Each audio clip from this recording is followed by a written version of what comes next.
here. You worry about somebody stealing your story while you're working. Does that inhibit productivity to have that uneasy feeling? Mr. Barr. You know, Mr. Chairman, one of the buzzwords that we've been dealing with for a number of years, certainly within the Beltway, is competitiveness. And many things go into making an enterprise competitive. One aspect is the concept of employee involvement, participative management. How, on the one hand, can you say that you recognize that the frontline workers know more about the production end of the business than we used to give them credit for, talking about management, and depend on them to restructure their work, to have more input into the productive mechanisms of the company, and then turn around and secretly monitor them? What kind of signal does that send out? I think it's quite contradictory. Yet progressive management is doing both. How far does this go? Because of a loophole or an omission in the Omnibus Crime Act, we are now in federal court in Atlanta and had to go a civil suit against a major company, Northern Telecom, who we learned just a couple of years ago in connection with an organizing campaign at a factory in Nashville, bugged the entire plant. Secret bugs in the sprinkler systems, in the lavatories, in the public payphone. And those bugs remain from 1976 to 1984. We have those tapes. They're in the court's protection now. But where does this stop? And it's not a criminal act. We had to file a civil suit. For 8 years, those tapes never stopped running. Recorded all kinds of conversations, originally designed just to learn what the union activists were doing. And after winning the election, what were they talking about in connection with collective bargaining? And if I may interrupt, and they did nothing to add to the productivity of the company. Well, I could suggest to you right now, with the knowledge that this happened, I don't think they're getting too great productivity from the workers that are there today. It certainly did not increase productivity. Of course, we didn't know what was happening. Dr. Marks talked about co-determination. Mr. Rotenberg talked about worker participation. You have entered into agreement with NYNEX. One of the realities is that in our society, we only have 16% of the workers organized. Canada has 35%, similar figures in Japan and Western Europe. That worker participation or co-determination sometimes just isn't there.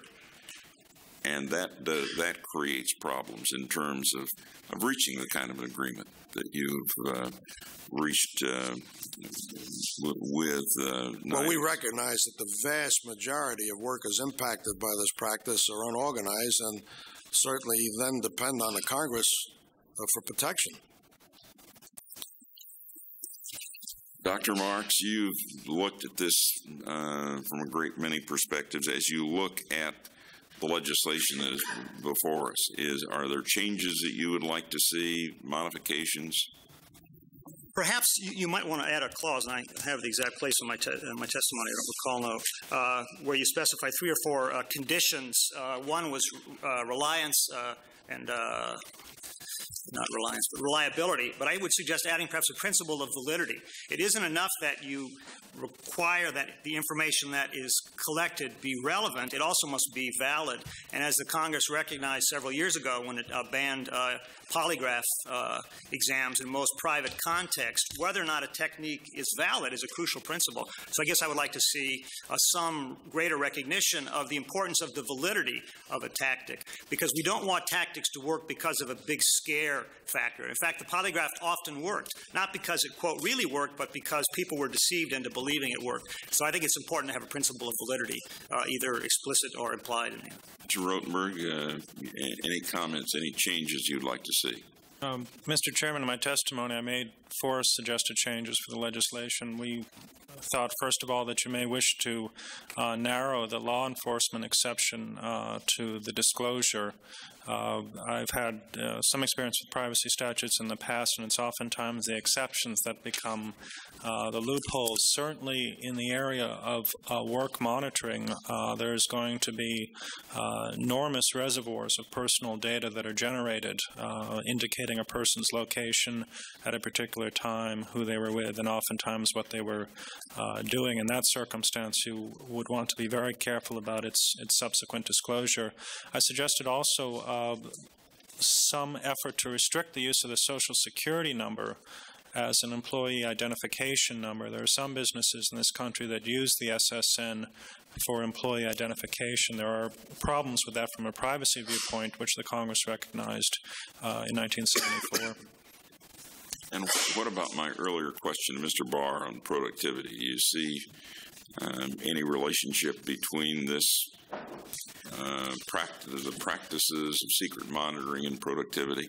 Yeah, I mean, I jokingly suggest in my testimony that if this was a different period and the CIA and the FBI were less restrained, we might want to have them investigate the advocates of monitoring, because it's in a kind of counter. I wonder if it isn't even a counterintelligence operation to spread unrestrained monitoring among American workers. Because if you want to do anything to decrease productivity, I think you would do exactly that. And I find it terribly interesting that in spite of the well-intended rhetoric about productivity, and what that often implies is we should become more like the Germans and the Japanese. In fact, the Germans and Japanese don't do this. They don't have unrestrained individual monitoring. They tend to do the opposite. So if productivity is the concern, the logical leap would imply we should become more like them, not less like them.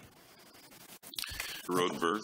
I know, speaking with colleagues in the computer profession, the question that's asked first when you talk about technology in the workplace is how do you design a system that will respond to the worker's needs to help the worker do a better job? What factors should be taken into account, and what does the end product look like? Now, if you begin by asking that series of questions, you may end up with a policy much closer to the one described by the last panel on the last witness on the first panel with Northwest Airlines, where technology responds to people's needs.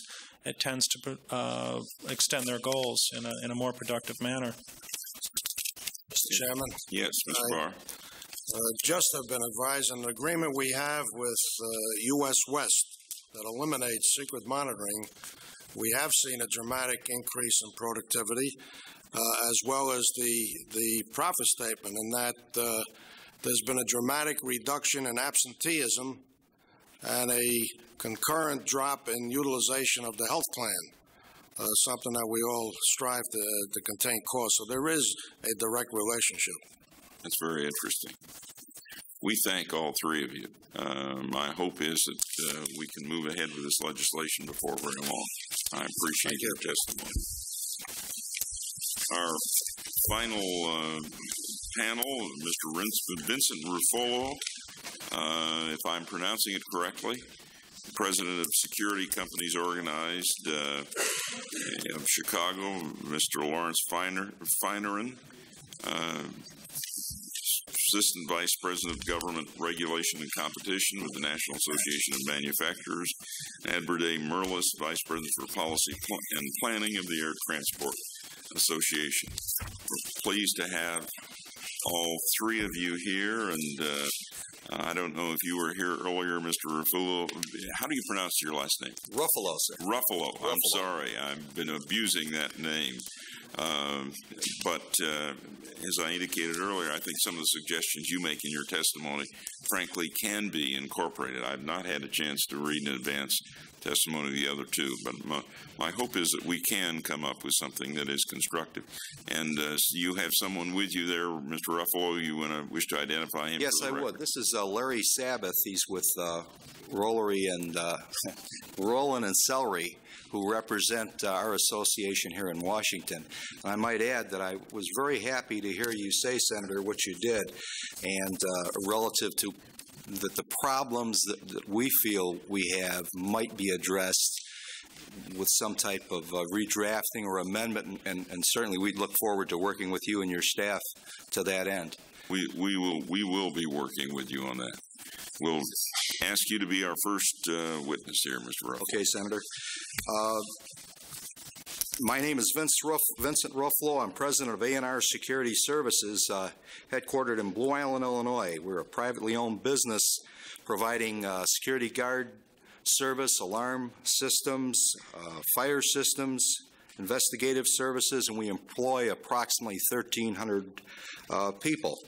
I'm also the chairman of SCOLA, Security Companies Organized for Legislative Action. This is a coalition of 5 associations representing the guard, alarm, armored car, and investigative industries. Our organization represents more than 3,000 firms in the private security industry with more than 1 million employees. We appreciate this opportunity to share our concerns about S-516, the Privacy for Consumers and Workers Act.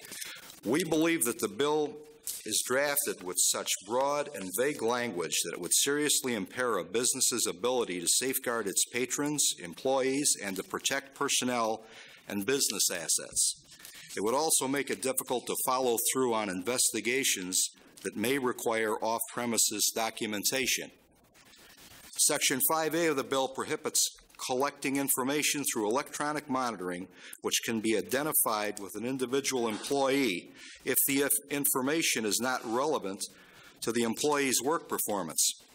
Such a prohibition could make obsolete several electronic systems used by employers for legitimate, necessary security purposes, because that information collected by these systems may not be deemed relevant to each employee's work performance. Let me cite a few examples of the impact of such a prohibition. Card access control systems. They're used by many businesses to protect workers and the business premises. These access control systems open doors, recording both authorized entries and unauthorized attempts. Keeping such records, these are in a computer now. It just doesn't open the door. It records them in a computer. Keeping these records would fall within the bill's definition of electronic monitoring, and to the extent that such information might not be deemed relevant to work performance, the use of such systems would be prohibited. What a dilemma for an employer. Should he or she deactivate an expensive system which protects workers and company assets, or continue using it and risk being found liable for violations of the Act? And let me stop and say that, again, I've been in business for 25 years, in this business for 29 years. We put in a lot of access systems. We do a lot of investigation. I've never had anyone suggest, I don't say it doesn't happen, hasn't happened somewhere. I've never had anybody suggest that you use an access control system to monitor whether someone goes to the washroom or is taking breaks. Now, maybe it's happening. I'm saying that I have never heard of anyone, no one ever came to my company and asked for us to use this equipment in such a fashion. And I don't believe across the board anyone uses it for other than what it's intended for. Security cameras are used not only in heavily trafficked areas like banks or groceries, hospitals, where they serve as an important deterrent to theft, but also in remote areas such as parking lots, underground passageways, where the primary concern is the safety of persons in those areas. Under this bill, as it's written, employers would be obliged to abandon using this form of technology because the cameras record all activities within their range, without regard to whether the activity captured on film or tape is related to work performance. Reviews of bank, telephone, credit card usage could also be prohibited. Employers naturally want to be able to review invoices to assure that the company is paying only for business expenses. These reviews can reveal that an employee is spending his day calling dial-a-porn on long distance or is making personal purchases on a company credit card. The bill defines electronic monitoring to include the collection, storage, analysis, and reporting of information concerning an employee's activities by means of a computer. Under some circumstances, such misconduct might be deemed unrelated to work performance, rendering the employee's records and their use unlawful. In those cases in which monitoring is permitted, the bill requires that employees and job applicants be notified how and when they will be subject to electronic monitoring. If monitoring is not continuous, 516 requires a signal light or beep to warn employees that the monitoring system is being activated. Thus, an employer would be put in the absurd position of having to advise suspected thieves when they're being observed. As an example, we just had did a job for a hospital where they had a problem in the drug area, losing drugs. Now, there are different methods to try to find out how are you losing the drugs. There was about 25 people that had access to this area. Common method, put a closed-circuit camera, hidden closed-circuit camera. Now, that might be abhorrent to some people, but the cold, hard facts of life are that here we have drugs going out the door. Forget the dollar amount. Let's just look at the human suffering and be caused by the drugs on the street. So you put a closed-circuit television covertly. Under the bill as it's written, Senator, we'd have to warn those employees that starting next Monday, we're going to start monitoring you guys and ladies to find out who the bad guys are. So we'd be out of business. We wouldn't be able to uncover those types of thefts. And this is how it's done a lot. And you just don't go to the police. The police can't do much for you. They're overtaxed. They're overburdened. They're less and less policemen to deal with a growing problem. It falls on the individual business, and it falls on private security, and the tools are slowly leaving us. The results of the legislation may or may not be intended. Perhaps some of these infirmities can be remedied through more careful drafting of the bill, but the bill is extremely vague and appears to encompass a very broad range of legitimate activities.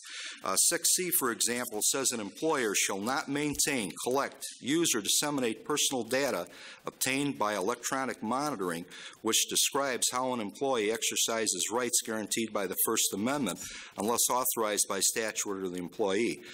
By any interpretation, the scope of the First Amendment includes a wide range of activities. Was the intention of this section of the bill to prohibit monitoring of any type of speech? I've yet to find anyone, including proponents of the bill, who could tell me the purpose or scope of Section 6C. Proponents of the bill have cited concerns with the use of electronic monitoring to measure productivity. If that's the true goal of the bill, then I suggest they present a bill which is limited to controlling monitoring for the purposes of setting and enforcing production quotas.